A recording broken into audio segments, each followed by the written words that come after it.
उसका डांस मुझे इतना प्यारा लगा कि उस बच्ची से मैं आज ही बात किया। तो आप जब बेहतर करोगे ना तो किसी ना किसी की नजर आप पे पड़ेगी।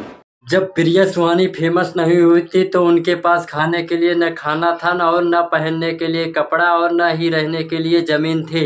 जब प्रिया सुहानी वायरल नहीं हुई थी तो उनके पिता काफी गरीब थे, वह ऑटो रिक्शा चलाते थे। देखिए प्रिया सुहानी की किस्मत इस तरह चमक गई कि वह रातों रात सुपरस्टार बन गई। उनकी एक वीडियो लाखों व्यूज आ गए जिससे प्रिया सुहानी रातों रात वायरल हो गई। जब प्रिया सुहानी वायरल हो गई तब केसारी लाल यादव वीडियो कॉल पर बात की प्रिया सुहानी से और उसे अपने टीम में रखने के लिए बोला। देखिए केसारी लाल वीडियो कॉल पर बात की और बोले मैं तुझे बहुत जल्द अपने गाने में काम दूंगा। यह बात काफी तेजी से वायरल हो गई। दोस्तों देखते देखते प्रिया सुहानी भोजपुरी इंडस्ट्री में सबसे सुपरस्टार हीरोइन बन चुकी थी। देखिए प्रिया सुहानी के पास चारों तरफ से फोन आने लगे वीडियो बनाने के लिए, गाना में काम करने के लिए। देखिए प्रिया सुहानी भोजपुरी में सभी हीरोइनों को पीछे छोड़कर वह भोजपुरी की सबसे नंबर 1 हीरोइन बन चुकी थी। देखिए प्रिया सुहानी ने अपनी पहली कमाई से अपने पिता के लिए एक ऑटो रिक्शा खरीदा जिससे वह चलाएं। अगर आपको वीडियो अच्छा लगा वीडियो को लाइक और चैनल को सब्सक्राइब जरूर करें।